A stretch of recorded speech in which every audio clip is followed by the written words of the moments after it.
నమస్తే welcome to life line నేను Shivani. So ఈ రోజు మనం డిస్కస్ చేయబోయే టాపిక్ వచ్చేసి లివర్ ట్రాన్స్ప్లాంటేషన్ గురించి.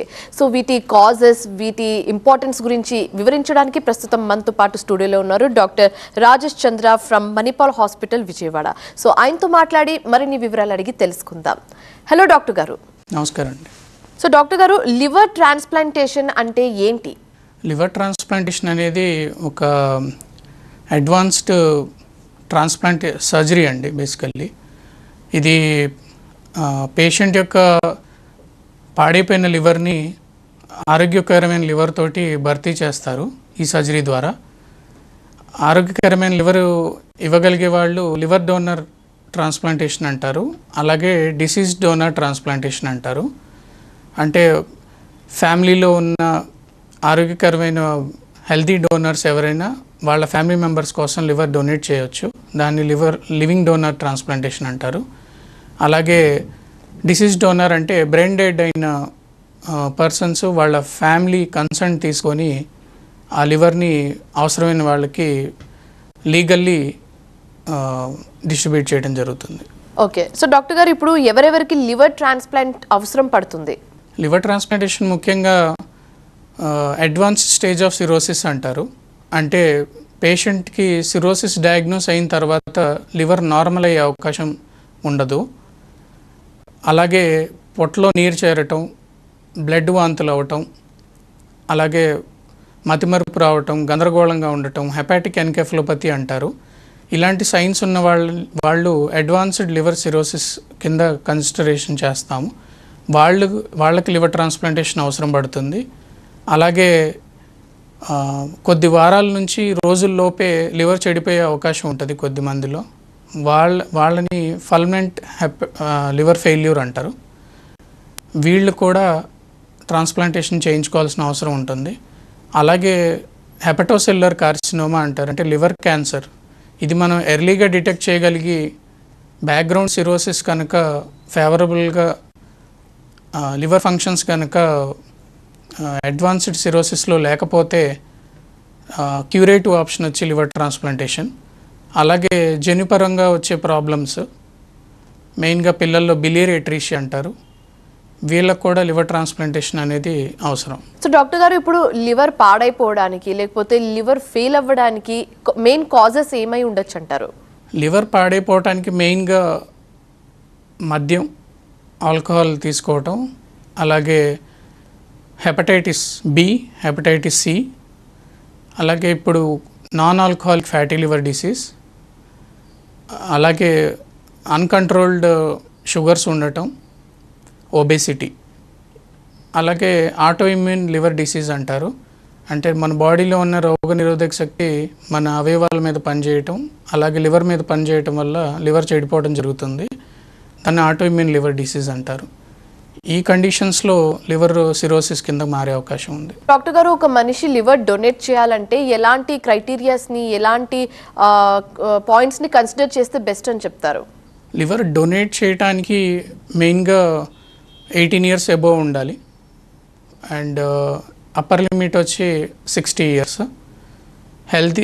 హెల్తీగా ఉండాలి, వితౌట్ షుగర్, డయాబెటీస్, అలాగే బ్లడ్ ప్రెషర్స్, హార్ట్ ఇష్యూస్ ఏమీ ఉండకూడదు. అలాగే బ్లడ్ కంపాటబిలిటీ కూడా అవసరం.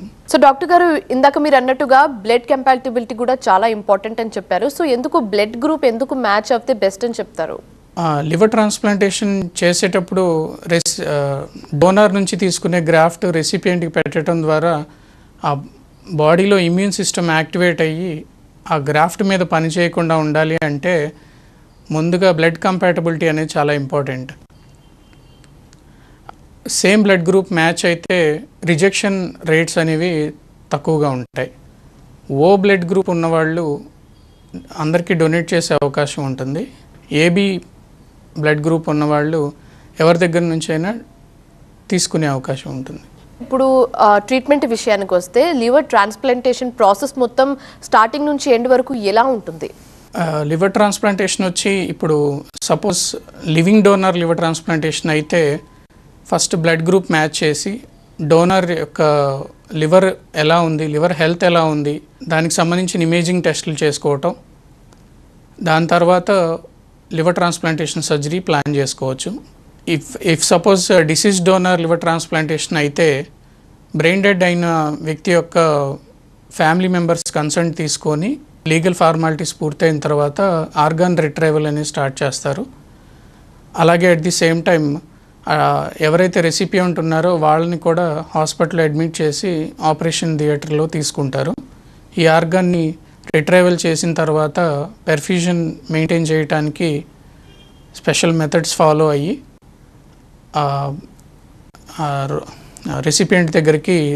రెసిపియంట్కి ట్రాన్స్ప్లాంటేషన్ చేస్తారు.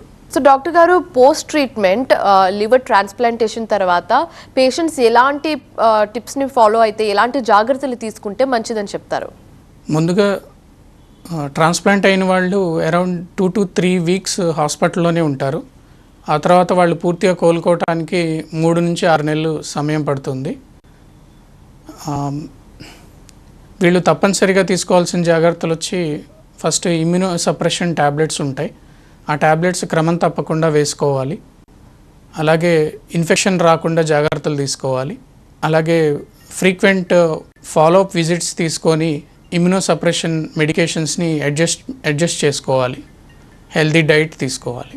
సో డాక్టర్ గారు, లివర్ ట్రాన్స్ప్లాంటేషన్ సక్సెస్ రేట్ ఇండియాలో ఏ విధంగా ఉంది? ఇండియాలో present liver transplantation success rate వచ్చి 1 year సర్వైవల్ రేట్లో మేము మెజర్ చేస్తారు. 1 year సర్వైవల్ రేట్ వచ్చి 85 to 90% ఉంది. అలాగే 5 year సర్వైవల్ రేట్ వచ్చి 70 to 75% అబోవ్ ఉంటుంది. ఇది పేషెంట్ యొక్క కంప్లైన్స్ అండ్ ఫ్రీక్వెంట్ మానిటరింగ్ వీటి మీద డిపెండ్ అయి ఉంటుంది. Okay, so post surgery patients ఎలాంటి మందులు తీసుకుంటే బెస్ట్ అని చెప్తారు? ఎలాంటి మందుల్ని మీరు సజెస్ట్ చేస్తూ ఉంటారు? పేషెంట్కు ఇమ్యూనో సప్రెషన్ మెడికేషన్స్ ఇస్తారు. తద్వారా రెసిపియంట్ యొక్క ఇమ్యూన్ సిస్టమ్ గ్రాఫ్ట్ మీద యాక్ట్ అవ్వకుండా ఉంటుంది. అలాగే వాటితో పాటు ఇన్ఫెక్షన్స్ రాకుండా ప్రొఫైలాక్టిక్గా యాంటీబయాటిక్స్ మెడికేషన్స్ ఇవ్వడం జరుగుతుంది. వాటితో పాటు మల్టీవైటమిన్స్ అవి సజెస్ట్ చేస్తాం. సో డాక్టర్ గారు, ఇప్పుడు లివర్ ఆర్గన్ దొరకక లేదా డోనర్ దొరకక ప్రతి సంవత్సరం ఎంతమంది ప్రాణాలు కోల్పోతున్నారు? ఇప్పుడు భారతదేశంలో 50,000 నుంచి 60,000 మందికి లివర్ ట్రాన్స్ప్లాంటేషన్ అవసరం ఉంది. వారిలో ఓన్లీ 8 నుంచి 10% మందికి మాత్రమే ఆర్గాన్ దొరుకుతుంది. రోజుకు వచ్చేసి అరౌండ్ 10 నుంచి 15 మంది దాకా లివర్ దొరక లివర్ ఫెయిల్యూర్ తోటి చనిపోతున్నారు. సో డాక్టర్ గారు, ఇప్పుడు లివర్ ఫెయిల్యూర్కి మెయిన్ రీజన్స్ ఏంటి? లివర్ ఫెయిల్యూర్కి మెయిన్గా లివర్ సిరోసిస్ రావటం. లివర్ సిరోసిస్ మెయిన్గా కాజెస్ వచ్చేటప్పటికి ఆల్కహాల్ తీసుకోవటం ఎక్కువగా, అలాగే hepatitis B, hepatitis C virus infection ఉండటం, అలాగే fatty liver, non alcoholic fatty liver disease ఉండటం, ఆటోఇమ్యూన్ లివర్ ప్రాబ్లమ్స్ ఉండటం, వీటి ద్వారా లివర్ సిరోసిస్ అవ్వటం, అలాగే లివర్ క్యాన్సర్స్ రావటం. ఇప్పుడు హెపటైటిస్ బి గురించి మనం తరచుగా వింటూనే ఉంటాము. ఏంటి అసలు హెపటైటిస్ బి అండ్ ఎవరెవరికి ఎక్కువగా వచ్చే ఛాన్సెస్ ఉంటుంది? హెపటైటిస్ బి ఇన్ఫెక్షన్ అనేది బ్లడ్ ద్వారా కానీ సీరం ద్వారా కానీ ట్రాన్స్మిట్ అయ్యే ఇన్ఫెక్షన్. సో ఇది మెయిన్గా హై రిస్క్ గ్రూప్ ఉంటుంది. అంటే హెల్త్ కేర్ వర్కర్స్, హాస్పిటల్లో పనిచేసేవాళ్ళు, అలాగే నీడిల్స్ ప్రాపర్గా యూజ్ చేయకుండా ఒకళ్ళకి వాడిన సిరంజ్ ఇంకొకరికి యూజ్ చేయటం, అలాగే అన్ప్రొటెక్టెడ్ సెక్షువల్ ప్రాక్టీసెస్ ఫాలో అవటం, వీటి ద్వారా హెపటైటిస్ బి వస్తుంది. డాక్టర్ గారు, ఎలాంటి లైఫ్ స్టైల్ని మెయింటైన్ చేస్తే, ఎలాంటి ఫుడ్ హ్యాబిట్స్ని ఫాలో చేస్తే లివర్ ప్రాబ్లమ్స్ని మనం అవాయిడ్ చేయొచ్చు అంటారు? మెయిన్గా ఫస్ట్ వచ్చేటప్పటికి ఫుడ్, హెల్తీ డైట్ తీసుకోవటం, రెగ్యులర్గా ఎక్సర్సైజ్ చేసుకోవటం, అలాగే వెయిట్ని కాన్స్టెంట్గా కంట్రోల్లో ఉంచుకోవటం, అలాగే హై రిస్క్ గ్రూప్స్ ఇందా చెప్పినట్టు హెపటైటిస్ బి, హెపటైటిస్ సి ఉన్నవాళ్ళు, ఫ్యాటీ లివర్ డిసీజ్ ఉన్నవాళ్ళు రెగ్యులర్గా వాళ్ళ లివర్ హెల్త్ని స్క్రీన్ చేసుకోవటం, తద్వారా లివర్ సిరోసిస్ రాకుండా జాగ్రత్త పడవచ్చు. సో డాక్టర్ గారు, ప్రజలు లివర్ లేదా ఇతర ఆర్గాన్లను ఎలా డొనేట్ చేయొచ్చు అంటారు? ప్రాసెస్ ఏ విధంగా ఉంటుంది? వాలంటరీ ఆర్గాన్ డొనేషన్ చేద్దాం అనుకున్న వాళ్ళు national organ and tissue transplantation organisation వెబ్సైట్లో రిజిస్ట్రేషన్ చేసుకోవచ్చు. అలాగే జీవన్ ధన్, మన ఆంధ్రప్రదేశ్ అండ్ తెలంగాణకి జీవన్ ధన్ అనే వెబ్సైట్లో రిజిస్ట్రేషన్ చేసుకోవచ్చు. ట్రాన్స్ప్లాంట్ చేసే సెంటర్స్లో కోఆర్డినేటర్స్ని మీట్ అయితే ఫర్దర్ రిజిస్ట్రేషన్ ప్రాసెస్ ఎక్స్ప్లెయిన్ చేస్తారు. సో డాక్టర్ గారు, ఇప్పుడు కొందరికి భయం ఉంటుంది జనరల్గా, లివర్ ట్రాన్స్ప్లాంటేషన్ అంటే హెవీగా బ్లీడింగ్ ఉంటుందా, హెవీగా పెయిన్ ఉంటుందా అని ఒక చిన్న భయం అయితే ఉంటుంది ప్రజల్లో. సో వాళ్ళ గురించి ఏం చెప్పాలనుకుంటున్నారు? లివర్ ట్రాన్స్ప్లాంటేషన్లో చాలా అడ్వాన్స్మెంట్స్ వచ్చాయండి. ఇప్పుడు డోనర్ లివర్ డొనేట్ చేసిన తర్వాత with in a week discharge అయ్యే అవకాశం ఉంది. తనకి నార్మల్ వేరే సర్జరీస్కి ఎలాగైతే రిస్క్ పెయిన్ ఉంటుందో ఈ సర్జరీకైనా అంతే రిస్క్ ఉంటుంది. రెసిపియెంట్స్కి వచ్చేసరికి వాళ్ళకి అదొక క్యూరేటివ్ ఆప్షన్, అంటే వాళ్ళు కంప్లీట్గా నార్మల్ లైఫ్ లీడ్ చేసే అవకాశం ఉన్న సర్జరీ అది. So pain and complexity of surgery ఉంది, బట్ దాని తగ్గట్టుగానే అడ్వాన్స్మెంట్స్ వచ్చినాయి కాబట్టి సక్సెస్ రేట్ చాలా ఇంప్రూవ్ అయింది. సో అపోహలు ఏం పెట్టుకోవాల్సిన అవసరం లేదు. ట్రాన్స్ప్లాంట్ అయిన తర్వాత నార్మల్ లైఫ్ లీడ్ చేసే అవకాశం అబోవ్ 80% ఉంటుంది. సో డాక్టర్ గారు, లివర్ ఫెయిల్యూర్కి సంబంధించి, లివర్ ప్రాబ్లమ్స్, లివర్ డిసీజ్కి సంబంధించి ప్రజల్లో ఇండియాలో అంతలా అవేర్నెస్ ఉందా లేదా అని అడిగితే ఏం చెప్తారు? లివర్ డిసీజెస్ సంబంధించి మునుపటి మీద ప్రజల్లో అవగాహన పెరిగింది. ఫ్యాటీ లివర్ డిసీజెస్ వీటి గురించి రెగ్యులర్గా పేషెంట్స్ వచ్చి స్క్రీన్ చేయించుకోవడం జరుగుతుంది. బట్ మెయిన్గా life style diseases, fatty liver disease and alcohol తీసుకోవటం, స్మోకింగ్ చేయటం, అన్హెల్దీ డైట్ ఫాలో అవ్వటం, అలాగే ఎక్సర్సైజ్ లేకపోవడం, అధిక బరువు ఉండటం, ఇలాంటి వాళ్ళు ఇంకా మోటివేట్ అయ్యి రెగ్యులర్గా లివర్ హెల్త్ అనేది చెక్ చేయించుకోవటం అవసరం. ఇప్పుడు లివర్కి సంబంధించి ఏమైనా ప్రాబ్లం, ఏమైనా డిసీజ్ ఉంటే దాన్ని ఎలా డయాగ్నోస్ చేస్తారు డాక్టర్ గారు? లివర్ డిసీజ్ డయాగ్నోస్ చేయడానికి మెయిన్గా రక్త పరీక్షలు, లివర్ ఫంక్షన్ టెస్ట్, ఐఎన్ఆర్ అంటారు, అలాగే అల్ట్రాసౌండ్ అబ్డామిన్ స్కాన్ చేస్తారు, అలాగే ఫైబ్రో స్కాన్ అని, లివర్ ఎంత గట్టి పడింది అనేది ఫైబ్రో స్కాన్ ద్వారా మనకి తెలుస్తుంది. అలాగే అడ్వాన్స్డ్ లివర్ సిరోసిస్ ఉన్న వాళ్ళకి ఎండోస్కోపీస్ తప్పనిసరి. సో డాక్టర్ గారు, ఒక పర్సన్కి లివర్ ప్రాబ్లమ్స్ ఏది లేకపోతే చెకప్స్కి ఎప్పుడెప్పుడు వెళ్తుంటే మంచిదని చెప్తారు? అబోవ్ 40 years ఉన్నవాళ్ళు రెగ్యులర్గా ఎవ్రీ 1 yearకి హెల్త్ చెక్ చేయించుకోవటం మంచిది. అలాగే రిస్క్ ఫ్యాక్టర్స్ ఉన్నవాళ్ళు, అంటే hepatitis B, hepatitis C infection ఉండి, ఆర్ ఎక్కువగా ఆల్కహాల్ తీసుకుంటూ, ఇంతకుముందు ఎప్పుడైనా జాండీస్ లక్షణాలు కనిపించిన వాళ్ళు రెగ్యులర్గా హెపటాలజిస్ట్ తోటి ఫాలోఅప్లో ఉండటం అవసరం. గారు, మణిపాల్ హాస్పిటల్లో ఎలాంటి అడ్వాన్స్ టెక్నాలజీని, ఎలాంటి అడ్వాన్స్ ఎక్విప్మెంట్స్ని వాడుతున్నారు?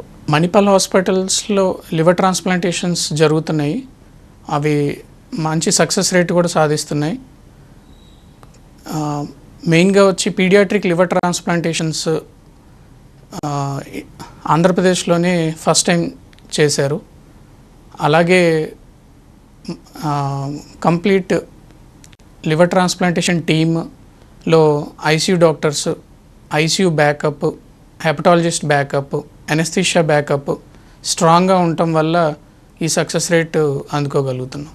సో డాక్టర్ గారు, హెపటైటిస్ బి పాజిటివ్ ఉన్న వాళ్ళు ఎలాంటి పనులు చేయకపోతే బెస్ట్ అంటారు? అంటే ఆ ప్రాబ్లం ఇంకా ట్రిగర్ అవ్వకుండా ఉండేందుకు ఎలాంటి జాగ్రత్తలు పాటిస్తే మంచిదని చెప్తారు? హెపటైటిస్ బి ఉన్న పేషెంట్స్ మెయిన్గా తీసుకోవాల్సిన జాగ్రత్తలు వచ్చి వాళ్ళు లివర్ సిరోసిస్ ఉందా లేదా, అలాగే వాళ్ళ వైరస్ యాక్టివ్గా ఉందా లేదా, వాళ్ళకి జాండీస్ లక్షణాలు ఉన్నాయా లేదా అనేది స్క్రీన్ చేసుకోవాలి ఫస్ట్. తద్వారా వాళ్ళు ఏ టైప్ ఆఫ్ హెపటైటిస్ బి అంటే అక్యూటా, క్రానికా అనేది అర్థమవుతుంది. వాళ్ళు యాంటీవైరల్ ట్రీట్మెంట్ తీసుకోవాలా లేదా అనేది తెలుస్తుంది. అలాగే వాళ్ళ ఫ్యామిలీ మెంబర్స్ కూడా స్క్రీన్ చేసుకోవాలి, అంటే బ్లడ్ రిలేటివ్స్ స్క్రీన్ చేసుకోవాలి. వాళ్ళలో ఎవరికన్నా వైరస్ ఉన్నట్లయితే వాళ్ళు కూడా వైరల్ లోడ్ చెక్ చేసుకొని వాళ్ళ లివర్ డిసీజ్ ఎలా ఉందనేది తెలుసుకోవాలి. లేని వాళ్ళు వ్యాక్సినేషన్ తీసుకోవటం, వ్యాక్సినేషన్స్ వల్ల హెపటైటిస్ బి మళ్ళీ సోకే అవకాశం తగ్గిపోతుంది. హెపటైటిస్ బి ఉన్న వాళ్ళని ముట్టుకోవటం ద్వారా డిసీజ్ స్ప్రెడ్ అయ్యే అవకాశం ఉండదు. వాళ్ళ బ్లడ్ కానీ వాళ్ళ యూజ్ చేసిన టూత్ బ్రషెస్, రేజర్స్ యూజ్ చేయకూడదు. సో డాక్టర్ గారు, హెపటైటిస్ బి అనేది ఒక జెనెటిక్ ప్రాబ్లమ్గా కన్సిడర్ చేయొచ్చు అంటారా? హెపటైటిస్ బి అనేది జెనెటిక్ ప్రాబ్లం కాదండి, ఇది వైరస్ ద్వారా వచ్చే ప్రాబ్లమ్. సో డాక్టర్ గారు, ఒక పర్సన్కి ఏమైనా లివర్కి సంబంధించి ప్రాబ్లము, డిసీజ్ ఉంటే దాన్ని ఇనిషియల్ డేస్లో నెగ్లెక్ట్ చేస్తే ఫ్యూచర్లో ఎలాంటి కాంప్లికేషన్స్ని ఫేస్ చేయొచ్చు అంటారు? లివర్ డిసీజెస్ చాలా రకాలు ఉన్నాయి. బేసికల్ ఇప్పుడు లివర్ సిరోసిస్ వచ్చిన వాళ్ళ గురించి చెప్తాను. మెయిన్గా లివర్ సిరోసిస్ ఉన్నవాళ్ళు అందరికీ లివర్ ట్రాన్స్ప్లాంటేషన్ అవసరం ఉండదు. కొంతమంది ఎర్లీ స్టేజెస్లో ఉంటారు, కొంతమంది అడ్వాన్స్డ్ స్టేజెస్లో ఉంటారు. వాళ్ళు హాస్పిటల్ హెపటాలజిస్ట్ని కలిసి వాళ్ళ ఏ స్టేజ్ ఆఫ్ సిరోసిస్లో ఉన్నారనేది తెలుసుకోవడం చాలా important. Early stage of liver cirrhosis ఉన్నవాళ్ళు మెయిన్గా రిస్క్ ఫ్యాక్టర్స్ని ప్రివెంట్ చేసుకోవాలి. అంటే హెపటైటిస్ బి, హెపటైటిస్ సి ఉన్నవాళ్ళైతే రెగ్యులర్గా స్క్రీన్ చేసుకోవాలి. వాళ్ళ లివర్ డిసీజెస్ని ఎవ్రీ 3 monthsకి చెకప్ చేసుకోవాలి. అలాగే అన్కంట్రోల్డ్ షుగర్స్ ఉన్నవాళ్ళు షుగర్ కంట్రోల్లోకి తెచ్చుకోవాలి. వెయిట్ అనేది కంట్రోల్లోకి తెచ్చుకోవాలి. తద్వారా లివర్ సిరోసిస్ అడ్వాన్స్డ్ స్టేజ్ రాకుండా ప్రివెంట్ చేయడానికి అవకాశం ఉంటుంది. సో డాక్టర్ గారు, ఏమైనా స్టమక్ పెయిన్ వచ్చినప్పుడు లేకపోతే లివర్కి సంబంధించి ఏమైనా పెయిన్ వచ్చినప్పుడు ఇంట్లోనే సెల్ఫ్ మెడికేషన్ అని కొందరు ఫాలో అవుతుంటారు, అది ఎంతవరకు సేఫ్ అంటారు? స్టమక్ పెయిన్ లివర్కి సంబంధించిన ప్రాబ్లం అనుకొని ట్రీట్మెంట్ తీసుకోవటం కన్నా సరైన చెకప్స్ చేయించుకోవటం ద్వారా ఏ టైప్ ఆఫ్ ప్రాబ్లం ఉంది, వాళ్ళ కరెక్ట్ డయాగ్నోసిస్ ఏంటో తెలుసుకున్న తర్వాత ట్రీట్మెంట్ తీసుకోవడం అనేది మంచిది. సో ఫైనల్లీ లివర్ ట్రాన్స్ప్లాంటేషన్ గురించి అండ్ అలాగే మణిపాల్ హాస్పిటల్ గురించి మీరు ప్రజలకి ఏం చెప్పాలనుకుంటున్నారు? లివర్ ట్రాన్స్ప్లాంటేషన్లో చాలా అడ్వాన్స్మెంట్స్ వచ్చాయి, అలాగే సక్సెస్ రేట్ బాగా ఇంప్రూవ్ అయింది. మణిపాల్ హాస్పిటల్లో కూడా ట్రాన్స్ప్లాంటేషన్స్ జరుగుతున్నాయి, అవి సక్సెస్ అవుతున్నాయి. ఇక్కడ ఒక మంచి టీమ్ బ్యాకప్ ఉంది. అలాగే లివర్ సిరోసిస్ డయాగ్నోస్ అయిన తర్వాత హెపటాలజిస్ట్ ఫాలోఅప్లో కంపల్సరీ ఉంటే మంచిది. సో డాక్టర్ గారు, లివర్ ట్రాన్స్ప్లాంటేషన్ గురించి అండ్ వాటి ఇంపార్టెన్స్ గురించి వివరించినందుకు థ్యాంక్ యూ సో మచ్ అండి. థ్యాంక్ యూ అండి. సో ఇది ఇవాల్టి లైఫ్ లైన్. మరో లైఫ్ లైన్తో మళ్ళీ కలుద్దాం. చూస్తూనే ఉండండి TV9.